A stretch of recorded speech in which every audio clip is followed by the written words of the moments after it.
Hello students. आज हम 8th class के साइंस का 11th लेसन बल तथा दाब के बारे में पढ़ेंगे। पिछले वीडियोज़ में हमने इसी लेसन के अंदर बल अपकर्षण व अभिकर्षण के बारे में पढ़ा। बल अन्योन क्रिया के कारण लगता है उसके बारे में पढ़ा। बलों की खोजबीन तथा बल वस्तु की गति की अवस्था में परिवर्तन ला सकता है इनके बारे में पढ़ा। आज हम इस वीडियो में बल किसी वस्तु की आकृति में परिवर्तन ला सकता है इसके बारे में पढ़ेंगे। तो आओ बच्चों पढ़ते हैं। अब हम पढ़ेंगे बल किसी वस्तु की आकृति में परिवर्तन कर सकता है। क्या बच्चों सच में बल द्वारा किसी वस्तु की आकृति या आकार में परिवर्तन हो सकता है? तो आओ पढ़ते हैं। बच्चों आप अपने दैनिक जीवन में कई ऐसी वस्तुएं देखते होंगे जिस पर बल लगाने से उनकी आकृति में परिवर्तन होता है। जैसे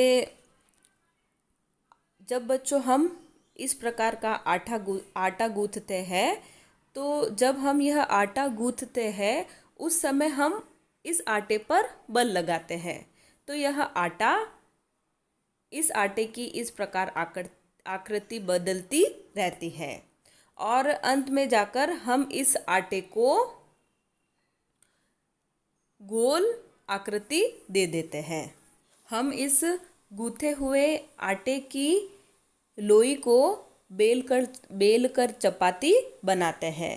तो बच्चों जब हम इस आटे की लोई को बेलेंगे तब क्या होगा, हमारे द्वारा इस आटे पर बल लगेगा और चपाती और बल लगाकर हम इस लोई की चपाती बनाएंगे। तो बच्चों क्या जब इस आटे की लोई पर बल लगाते हैं तो क्या इसकी आकृति में परिवर्तन होगा? तो हाँ। तो बच्चों इस गूथे हुए आटे की लोई पर हम बल लगाकर इसकी इस प्रकार से चपाती बनाएंगे और जब हम इस आटे की लोई पर बल लगाएंगे तो इसकी आकृति में परिवर्तन होगा। यानी इस लोई पर बल लगाने पर यह लोई गोलाकार, पतली व बड़ी आकृति की इस प्रकार से हो जाएगी। इसी प्रकार जब हम किसी रबर बैंड को खींचेंगे तो उसकी आकृति में परिवर्तन होगा। हाँ, जब हम इस प्रकार के किसी सामान्य रबड़ बैंड को इस प्रकार से खींचेंगे तो उसकी आकृति में भी परिवर्तन होगा और उस रबड़ बैंड को हम खींचकर उनसे अलग अलग आकृति भी दे सकते हैं।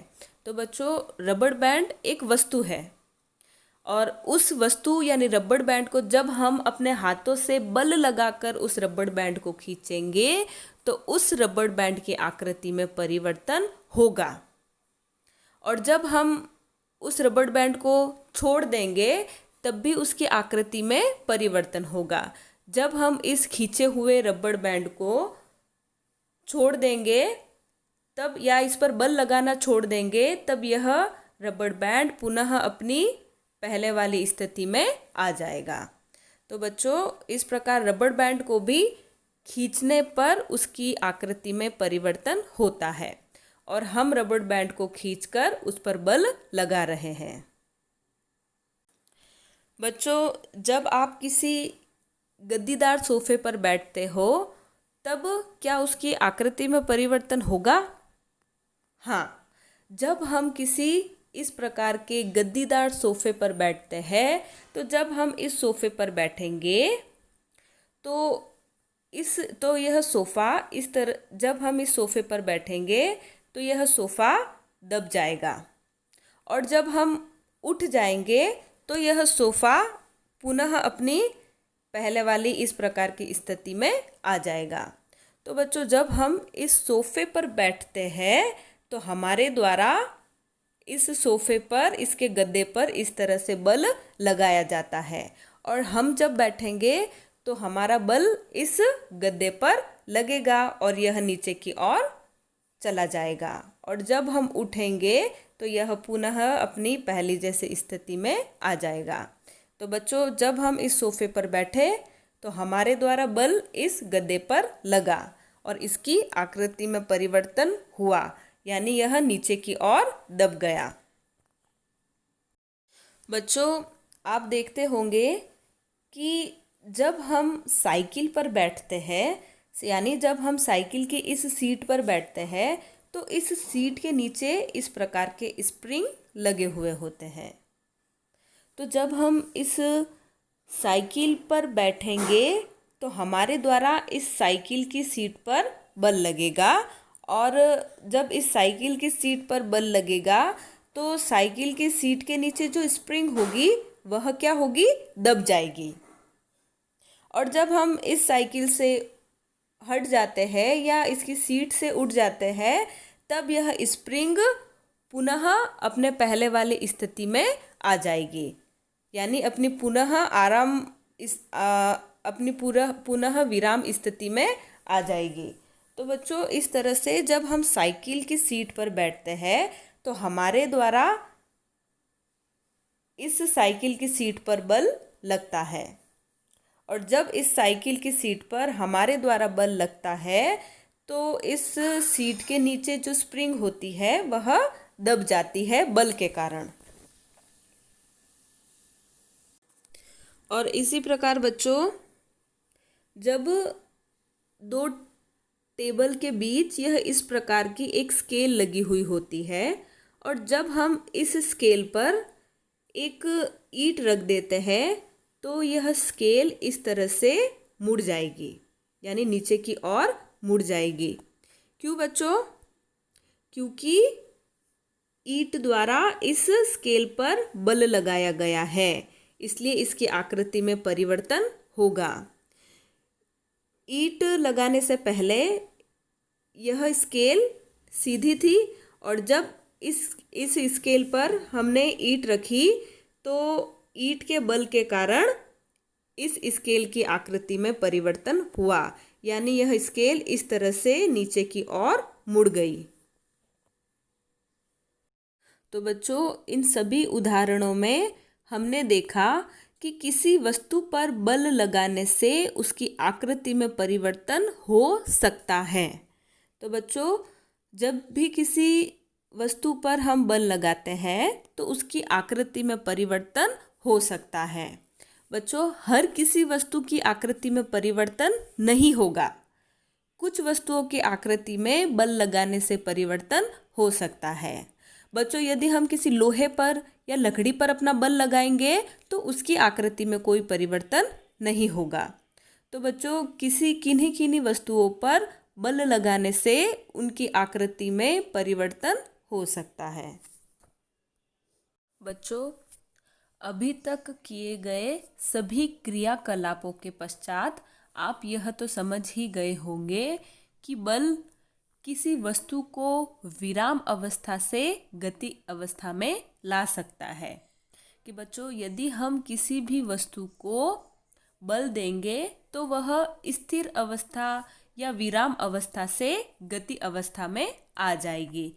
जिस तरह से हम किसी स्थिर बॉल को धक्का देते हैं या उसे किक लगाते हैं तो वह विराम बॉल गतिशील हो जाती है, यानी उस बॉल को बल लगाने पर, धक्का लगाने पर या किक लगाने पर, इस प्रकार का कोई भी बल लगाने पर वह बॉल विराम अवस्था से गतिशील अवस्था में आ जाएगी। उसी प्रकार बच्चों, बल गतिशील वस्तु की चाल में परिवर्तन कर सकता है। यदि हम किसी गतिशील वस्तु को और अधिक बल देंगे तो उसकी चाल में परिवर्तन आएगा, यानी वह वस्तु और अधिक तेज गति करने लगेगी। जैसे गतिशील फुटबॉल को और अधिक बल देने पर उसकी चाल में परिवर्तन होता है। यदि हम किसी गतिशील फुटबॉल को किक मारेंगे या उसे धक्का देंगे तो वह गतिशील फुटबॉल और अधिक तेज गति करने लगेगी, यानी उसकी चाल में परिवर्तन होगा। तो बच्चों, इसी तरह किसी भी गतिशील वस्तु को बल देने पर उसकी चाल में परिवर्तन होता है। या किसी या किसी गतिशील वस्तु को हम यदि रोकने का प्रयास करेंगे तब भी उसकी चाल में परिवर्तन आएगा, यानी तब उसकी चाल कम हो जाएगी। यदि हम गतिशील वस्तु को अपने बल द्वारा रोकने का प्रयास करें तो उस गतिशील वस्तु की चाल में कमी आएगी। तो बच्चों, इस तरह से किसी भी गतिशील वस्तु को और अधिक बल देने पर उसके चाल में परिवर्तन होता है। बच्चों, बल गतिशील वस्तु की दिशा में भी परिवर्तन कर सकता है, यानी जब किसी गतिशील वस्तु को हम बल देंगे तो उसकी दिशा में परिवर्तन हो सकता है। जैसे कि हमने पिछले वीडियो में पढ़ा था कि जब हम एक गतिशील बॉल या गेंद के सामने पैमाना रख देते हैं तो वह गतिशील गेंद उस पैमाने से टकराकर अपनी दिशा बदल देती है। तो बच्चों, इसी प्रकार कोई भी गतिशील वस्तु को यदि हम बल देंगे तो उस गतिशील वस्तु की दिशा में परिवर्तन भी हो सकता है। बल वस्तु की आकृति में भी परिवर्तन ला सकता है, जो कि हमने अभी ही पढ़ा है कि जब किसी वस्तु पर बल दिया जाता है तो उसकी आकृति में भी परिवर्तन हो सकता है।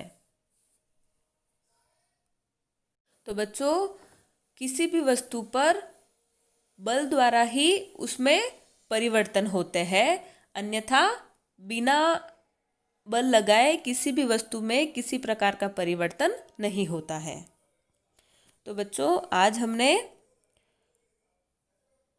बल किस तरह से वस्तु की आकृति बदल सकती है उसके बारे में पढ़ा।